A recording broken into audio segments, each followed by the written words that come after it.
Salut les mamans, les futures mamans, j'espère que vous allez bien. J'ai décidé de vous faire une petite capsule vidéo parce que je sais que je mets des articles d'habitude, mais on n'a pas toujours le goût de lire. Là. Des fois, on est fatigué puis ça nous tente moins. Alors, on voit les sujets passer puis on passe par-dessus rapidement.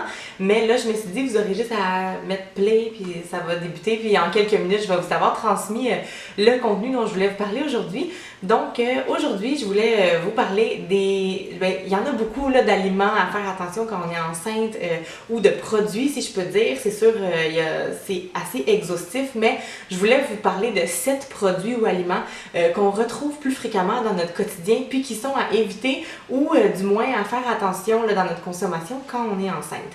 Avant de vous donner les 7 produits et aliments, je veux vous dire que la principale raison, puis ça va peut-être vous aider aussi à être applicable pour d'autres aliments, c'est tout d'abord la contamination bactérienne qui peut être possible. Alors, tout ce qui est E. coli, salmonelle, listeria, c'est des choses qui sont, des risques qui sont présents quand on mange certains aliments, mais c'est pas juste pour vous parce que vous êtes enceinte, c'est pour toute la population, mais enceinte avec un petit bébé, c'est plus délicat. Généralement, on veut pas prendre de risques. Alors ça, c'est une des causes pour lesquelles il y a des restrictions par rapport aux aliments.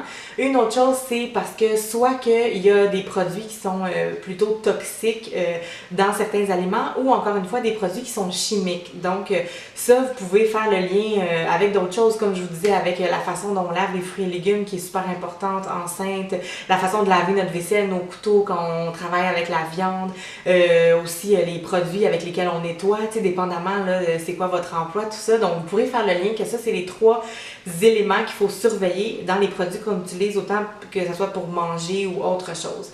Maintenant, les 7 aliments ou produits auxquels il faut faire attention quand on est enceinte.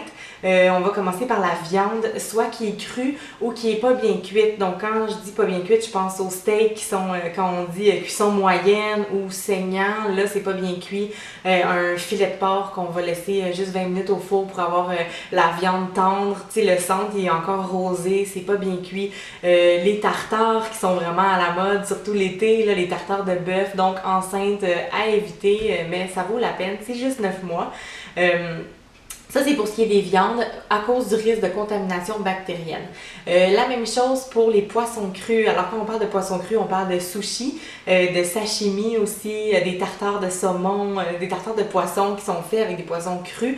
C'est à déconseiller et ça me fait penser, des fois, il y en a qui me disaient « Ouais, mais je vais aller manger des sushis puis je vais juste prendre des sushis végétariens. » Sauf que le risque, encore une fois, c'est que si eux, ils lavent pas bien leurs planches sur lesquelles ils coupent les sushis ou ils lavent pas bien leur couteau puis ils ont fait des sushis de poisson cru pour le client à côté, là, ils coupent avec le même couteau vos sushis, on se retrouve avec le même problème, même si vous mangez pas directement le poisson cru.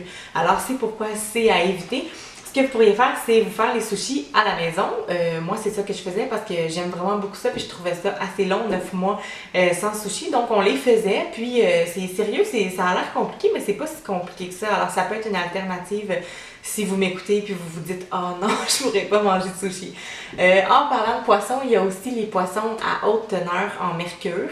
Les poissons à haute teneur en mercure, c'est souvent des poissons qu'on consomme pas tant que ça dans notre quotidien, mais là, c'est sûr, je parle plus de moi. Si vous êtes des gros amateurs de poissons, vous allez à la pêche, vous habitez dans d'autres régions où vous consommez beaucoup de poissons, peut-être que vous en consommez, mais généralement, ceux qui contiennent beaucoup de mercure, qui sont communs, c'est le thon. Donc, le thon est à consommer avec modération quand on est enceinte. Ce qui contient beaucoup de mercure, des exemples que je peux vous donner quand je vous dis que c'est plus rare, c'est comme le requin, le merlan. Bon, moi, ces poissons-là, j'en mange comme jamais, je pense. Alors, ça s'applique moins, mais si vous mangez beaucoup de poissons, là, ça pourrait être intéressant d'aller vérifier la liste de tous les poissons qui contiennent beaucoup de mercure. Autre chose, les charcuteries. Les charcuteries, il faut faire attention encore une fois à cause du risque de contamination bactérienne.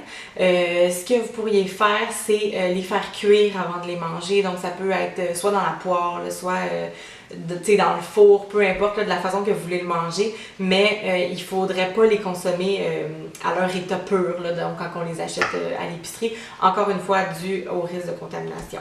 Même chose avec les œufs crus, tout ce qui est à base d'œufs crus comme les mayonnaises, il y a des trempettes aussi qu'on fait avec des œufs crus, dépendamment là, aussi de votre culture, aussi dépendamment des mets, mais tout ce qui contient des œufs crus, c'est à déconseiller. Les œufs tournés aussi au restaurant de déjeuner, c'est déconseillé pour la femme enceinte, donc c'est préférable des œufs brouillés, des œufs à la coque bien cuits, donc des omelettes. Alors ça, c'est la façon pour laquelle vous pourriez manger des œufs. Les fromages qui sont à base de lait cru ou qui sont non pasteurisés sont déconseillés pour la femme enceinte. Ça, je donne un exemple, les fromages à pâte molle, souvent là, il y en a plein de sortes, des brie, des camemberts à base de lait cru ou qui sont non pasteurisés, c'est déconseillé encore une fois pour un risque de contamination bactérienne. Si vous tenez vraiment à en manger, ce que vous pourriez faire, c'est, tu sais, quand on dit que c'est non pasteurisé, ça veut dire qu'ils n'ont pas été chauffés ou cuits assez longtemps pour détruire les micro-organismes qui sont dedans. Donc, vous pourriez, les faire cuire, mais quand on dit cuire, là, c'est pas juste le chauffer quelques secondes dans le micro-ondes, ça serait vraiment cuire à une température élevée pour essayer de tuer le plus de micro-organismes possible avant de le manger. Donc, tu sais, il faudrait que vos fromages soient vraiment bouillants autant à l'intérieur qu'à l'extérieur pour qu'on soit sûr que ils sont bien cuits, mais c'est sûr que si on veut pas prendre de risques, c'est mieux de les éviter. Et une dernière chose dont on parle souvent, c'est les édulcorants artificiels. Ça, c'est surtout à cause de la composante chimique de ça, si je peux dire. Probablement que vous le savez, c'est quand même déconseillé pour la population en général, pas juste pour les femmes enceintes.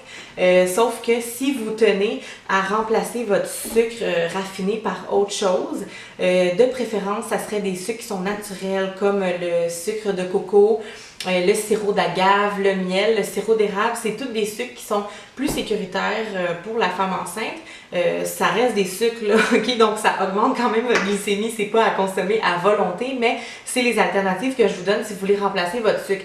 Ça va pas faire, ça va pas faire de tort de mettre la moitié d'un petit sachet Twin dans un café une fois pendant votre grossesse parce que s'ils sont consommés avec modération, généralement ils posent pas de problème les édulcorants artificiels. Donc là on parle comme de Splenda, de Twin, tout ça, mais c'est vraiment avec modération. Donc c'est mieux d'aller vers ce qui est naturel.